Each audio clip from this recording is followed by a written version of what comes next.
everything the same, and then if I just keep it on, it's gonna flash all the time after 1 second. So for example, for 20 nanometers, the penetration is very low.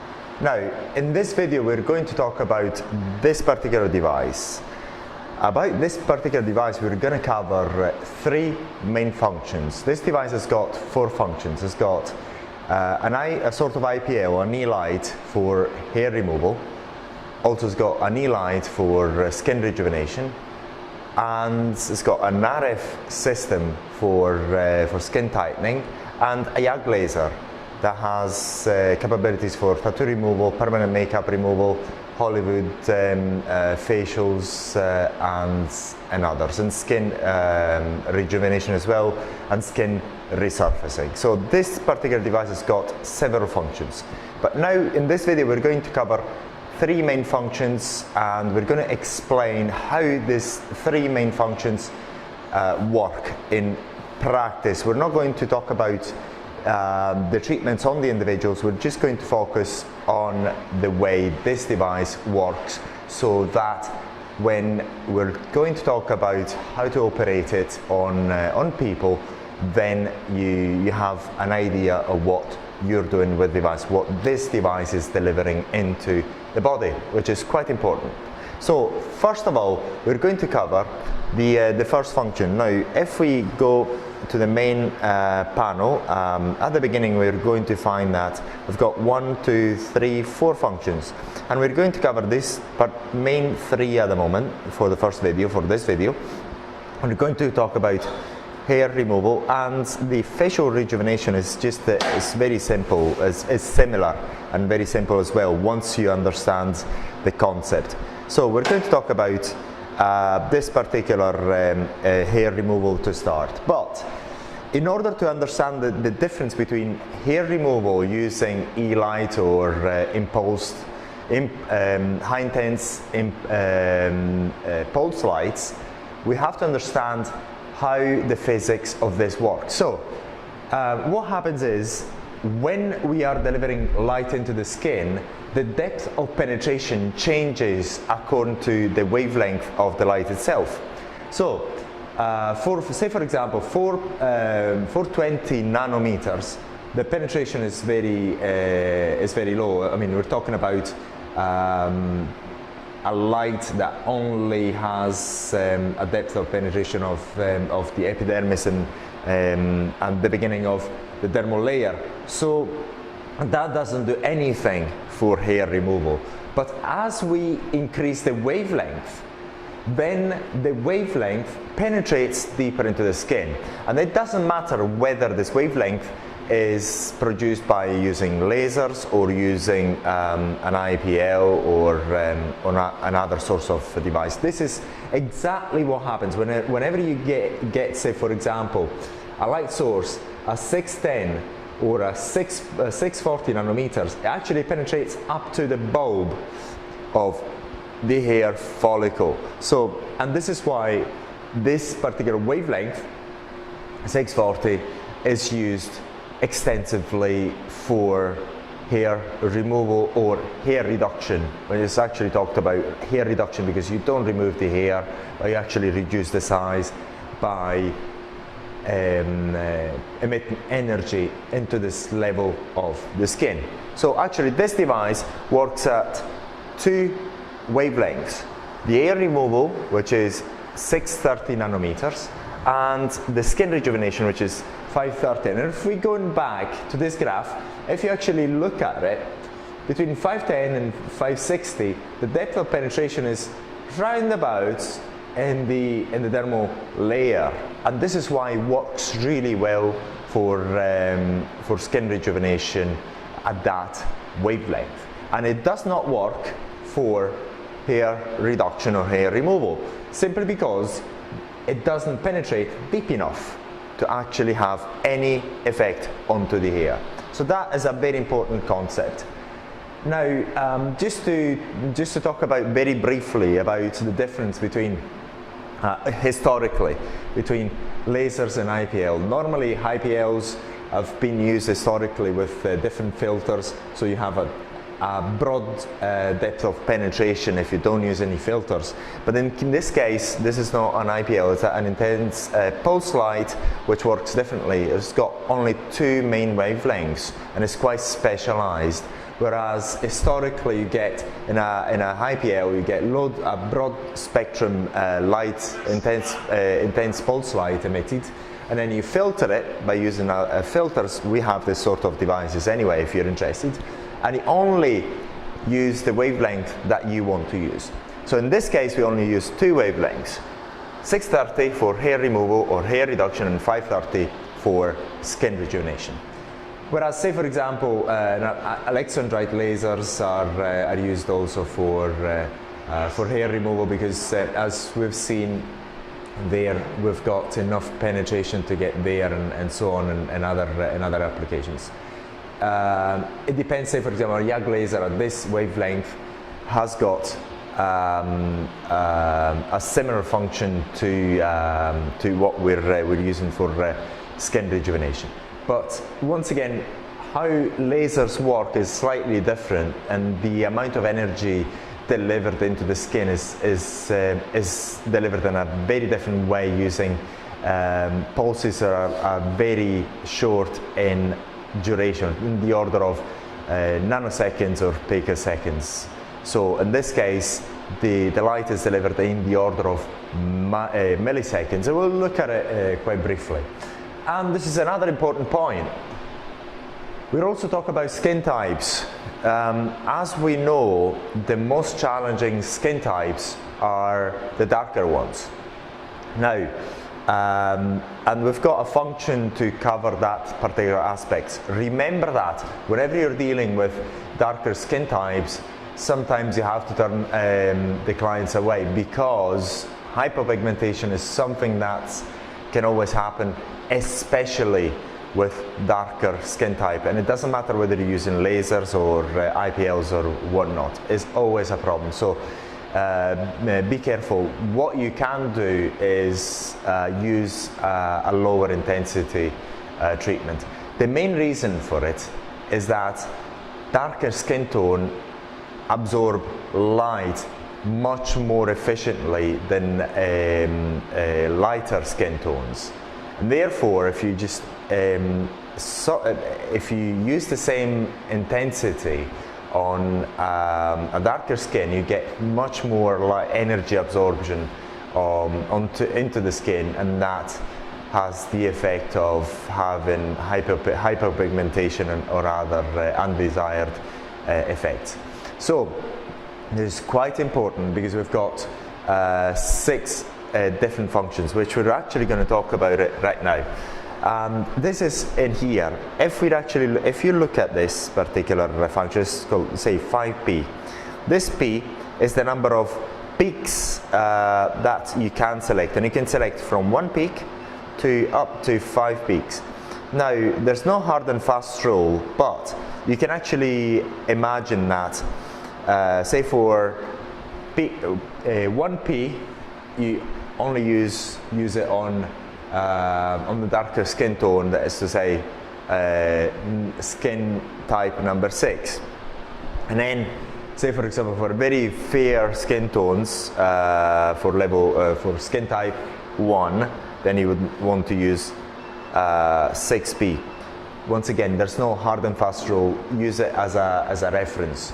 And we're going to talk about what this p means very briefly. Now, and then we have other 1, 2, 3, and 4 parameters. The first one is the duration of the peak, and then the second one, this one is the duration between the peak to peak, and this one is the duration of any subsequent peak after the first one, every subsequent pulse after the first pulse. And this particular one, the last one, is the duration that you can select, of course, between one set of pulses and the next. And we're going to show you what the difference is. And then we've got mode 2. In mode 2 is very simple. You've got the number of pulses, the duration of the pulse in there, which is in milliseconds, and you can select it. You can go from 1 millisecond up to 8 milliseconds. This one is the number of pulses per second. You've got a maximum of 6 pulses a second, which is 6 hertz, to a minimum of 1. And we're going to show you the difference. Now, one question that we've been asked a number of times is why do you have 2 modes? The first mode is when you're covering only very tiny areas like the underarms, armpits, and the areas where, say for example, the bikini area, where you want to have very good results and you've got quite a good amount of time to perform the treatment. Because as we will see shortly, you can deliver within 1 pulse quite a bit of energy. But when you're dealing with larger areas like legs, arms, and so on, and you want to move quickly, then you use mode number 2, and that will become apparent quite quickly. Now let's talk about mode number 1, so we understand what all these parameters mean. Now, let's assume that I'm going to select, for instance, in P, I'm going to select 4. Now what we have is 1, 2, 3 and 4. Please pardon my the way I draw graphs, because it's not particularly good. I haven't been very good at drawing, so that is something I try to delete. But basically you've got 3 parameters that you're playing with, and the 4th one we're just going to talk about later on. We're going to do an example so that you understand it. So we've got A, B, C. So A is this particular parameter, and this example is 9 milliseconds, and you can change this parameter yourself with the device from 1 millisecond up to 9. This particular one is B, and B you can change from, we've got 5 millisecond, from 5 millisecond to 90 milliseconds. And once again, we're going to go 5, and we're going to go back to 90, and we're going to run an exercise so you can actually see the difference. This particular one is C, is this parameter C, which is the duration of every peak after the first one. And C is equal from the second peak up to the 5th peak. But if we have selected 4, we only have 1, 2, 3 peaks after the first one, and you have a total of 4. Say for example, if I select, let's go to the next page. If I select, and there you go. Pardon again about the way I draw. Say 6p, for instance, so you'll understand the concept. I'm just going to go there and select 6. Then what we've got is 1, 2, 3, 4, 5, 6 peaks. And the first one is A, as you can see in this example, is 5 milliseconds. Then you've got B, which is, this parameter is 90 milliseconds, which is the same all throughout. Once again, please pardon the way I draw really badly, but imagine that these things are all the same, so it's the same distance, and you change that by changing this particular parameter. Then you've got this particular parameter here. Then if you want to change any subsequent duration from the 2nd to the 5th, then you change that parameter again. Once again, I'm repeating myself so you understand. Then we've got the fourth parameter, which is the duration that you can select, and it goes from 1 second, which you can select of course, up to a maximum of 4 seconds, and you'll understand why in a minute. So basically, say for example, if I select 4 seconds in there, what you're going to find is that you've got, say if you have 5p, the 5 shots, and then you can actually deliver any other shot up until, say for example, if you select, I'm going to select 4 seconds. 4 seconds. I cannot actually fire any other shots up until the 4 seconds have elapsed. So you can actually select that as well. And then we're going to go into level mode 1. So in order for us to understand that, I'm going to do an exercise. I'm going to make an exercise. I'm going to play ready. Another function to that we haven't covered is the fact that these heads here get cold over time. I mean, and they freeze literally. There's the freezing function inside this device. So what I'm going to do right now, I'm going to leave the setting at 90, so you hopefully going to appreciate the different 6 shots, and hopefully in the editing of this video we're going to play in ralenti, so you'll understand it. So I'm gonna and then I'm gonna select the 4 seconds there, and I'm gonna press on this particular button, so you don't have to press anything else. So you're gonna see the result right now.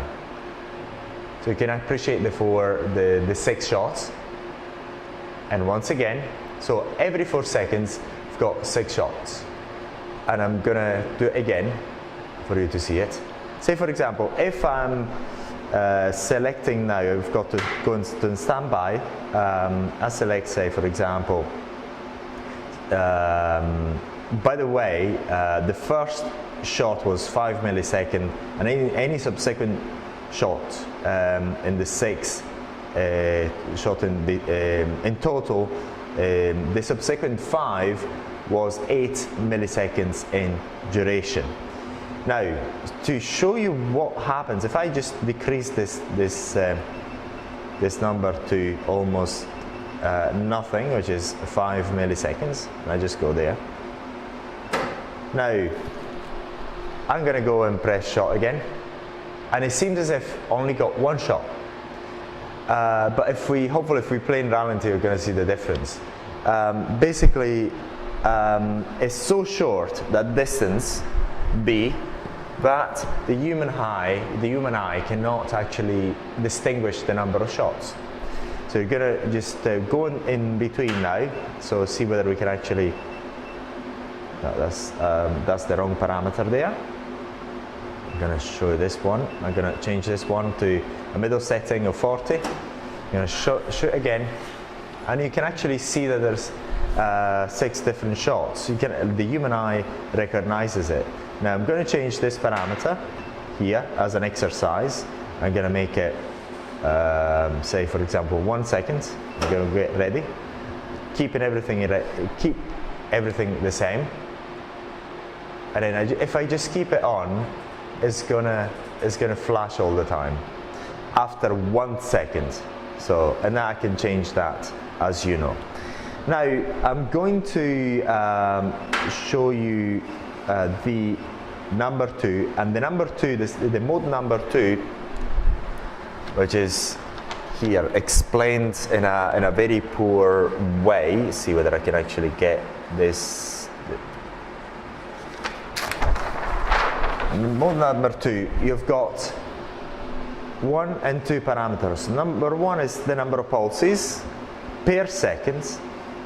Actually, no, sorry, the duration of the pulse, which you can select from 1 millisecond up to 8 milliseconds, and the number of pulses per second, which you can select from 1 to 6 pulses per second. Now, what I'm going to be doing, I'm just going to show you the 6 pulses per second, and so you can actually appreciate the difference. And I'm going to keep going all the time, so you understand the difference. So this is a continuous delivery of energy, and is used once again when you're covering very large areas like the forearms, the back, legs, and so on. So you've got a tool that delivers a lot of energy quickly, and you can move the head quickly. But we're going to show you an example in other videos anyway. Something that we haven't talked about yet is the energy level, and in order to do that, then we're going to change into the skin rejuvenation mode. So in the skin rejuvenation mode, we've got another dedicated head, which is this one, and is the blue one.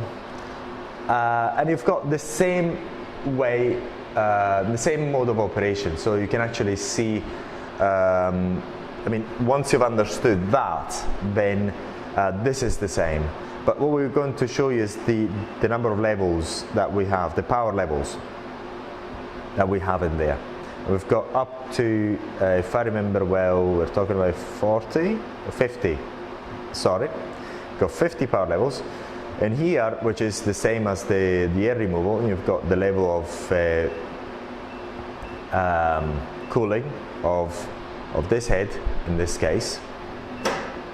So when you press ready, then this area starts to get colder and colder for the comfort of your clients. And that becomes so cold. If you leave it on for long enough, it becomes so cold that you can get the frosting on it as well. So it's quite a good function. And then in here we've got the same that we've talked about before. So for small areas, you can use the same configuration. We've got the 2P, 2 up to 6P, which is the number of peaks, and then you can change the same parameters that we talked about before. And once again, you've got that 1 second. It works in the exact same way, and you've got 50 power settings that you can work with. And lastly, but not least, in this particular video, we're going to talk about also the RF mode, which is very, very simple. In the RF mode, see whether I've actually put anything in there. No, I haven't, but that's not important because it's very, very simple. This RF head is a bipolar RF, and we've got 3 heads. Like the IPL, like the Elight, there's a cooling system as well. So when you press ready, this head will become cool, and if you leave it long enough, you'll get the frosting developing there as well. There's a bipolar RF, and you've got the frequency, which is a maximum of 3, and the frequency means is the number of shots per second. So we've got from 1 Hertz to 3 Hertz, and then the energy level, which is the intensity of the RF. Very, very simple. And we've got 3 heads, and this, if I remember well, is for the face eye area. And I just press this, and you hear the beeping. At every beeping, you've got the RF energy released, the bipolar RF energy released.